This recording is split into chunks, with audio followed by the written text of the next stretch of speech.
When you become a storyteller, it changes the way you look towards the world.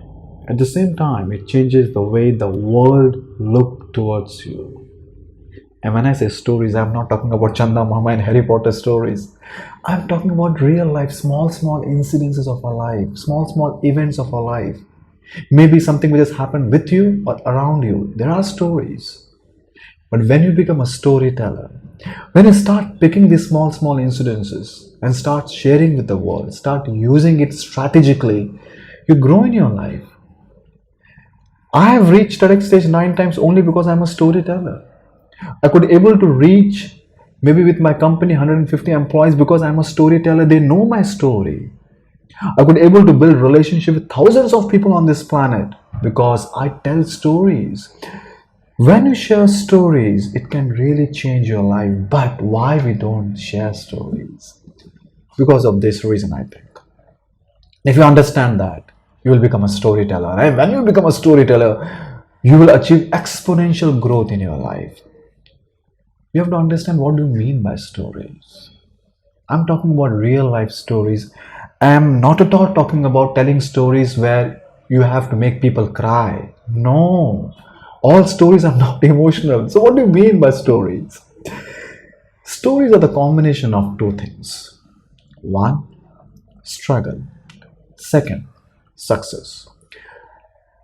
Stories are nothing but those moments of your life from which you have learned something. And we learn only when we struggle. I repeat, yes, we learn only. The best learning of your life is when you fail, when you struggle. I always say that the biggest struggle of your life is the biggest story. But when you struggle and when you learn something from it, and you get up, you fight with the help of that learning, and when you get benefit from that, then that learning is worth sharing with the world. That's a story. That's a story. But what happened?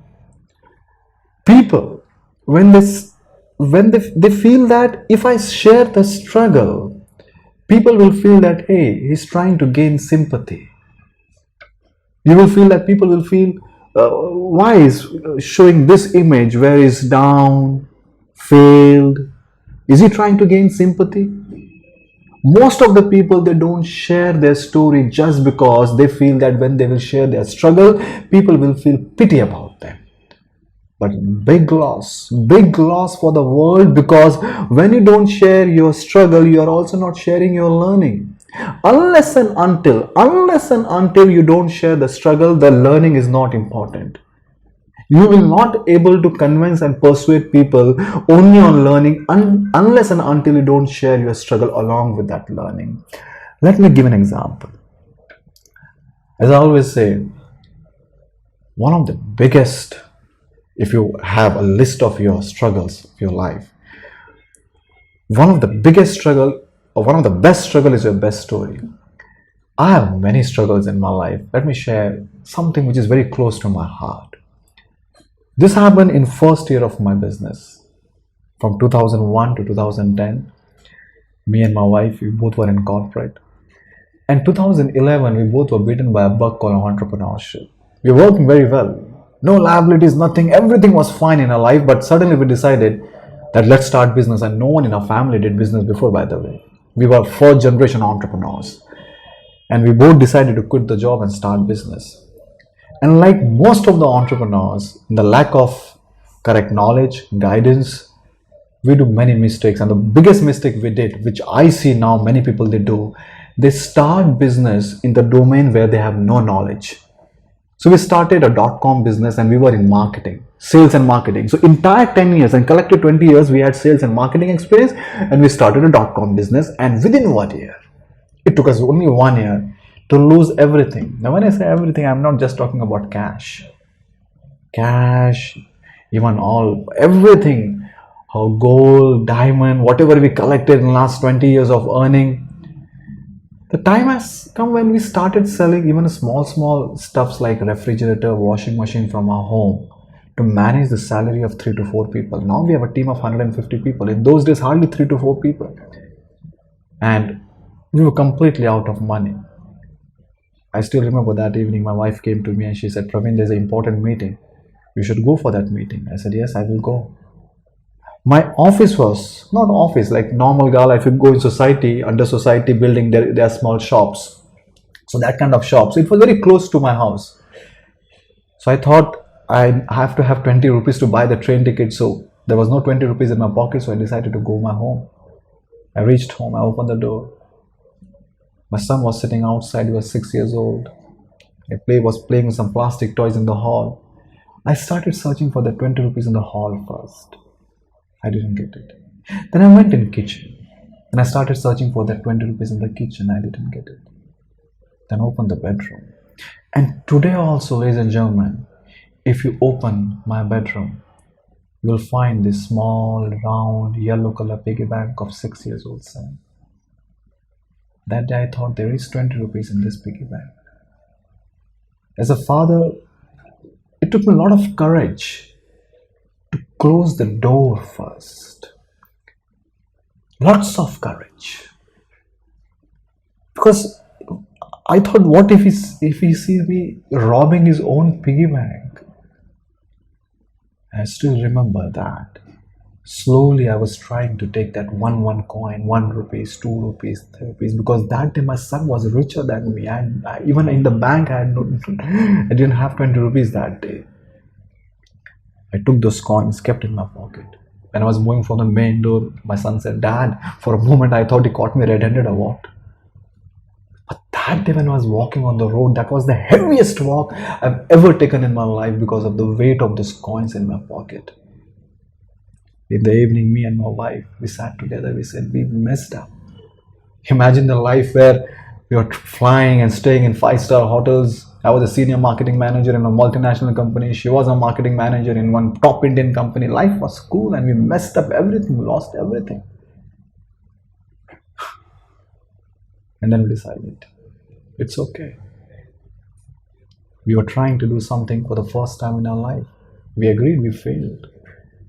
And when you do something for the first time in life, when you do something which is beyond your capacity, you fail. He said, we accepted that failure. We accepted the mistake that yes, we tried in entrepreneurship. But a mistake is that we started business where we don't have any expertise and we started a new company, the same company which has around 150 people now. We thought, let's start the digital marketing company because we had good experience in marketing. But what is the learning from that struggle?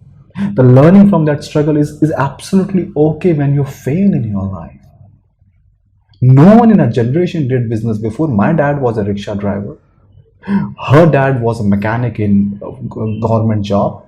No one in a generation did business before. We were doing something which was beyond our capacity. And when you do something which is beyond your capacity, you fail. You fail.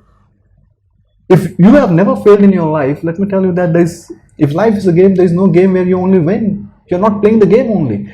Now, the reason I'm sharing this with you because if you see the two most important components of this story is struggle and the learning from that story, ladies and gentlemen.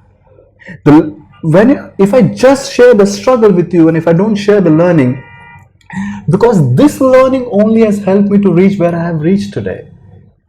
Because if today when I take a risk, if I start, we have 3 businesses now. If I start one more new business, and if I feel that what if I fail, I will say it's absolutely okay. I'm trying to do something which is beyond my capacity, never done before. If I fail, absolutely okay. Let me give my best.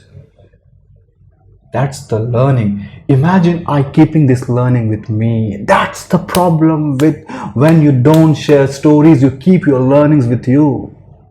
But when you share stories, you share with people, and maybe there are people who are facing the same problem, same challenge. This learning, your learning, you have stories. You have many stories.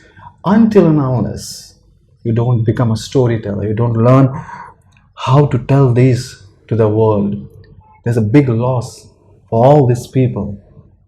Why you are denying them from your learning? That's the reason why you should become a storyteller, because these are the stories. Many times people say that, Praveen, we don't have this kind of struggles in our life. Not necessarily you should have one big or deep struggle.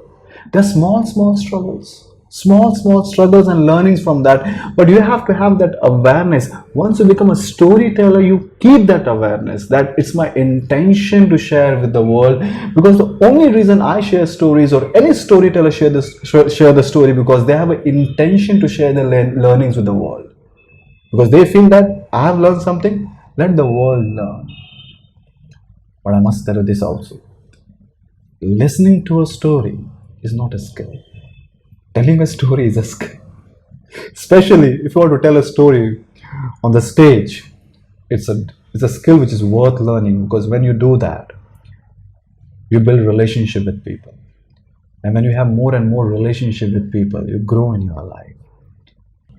This is Prem signing out. Until we meet again.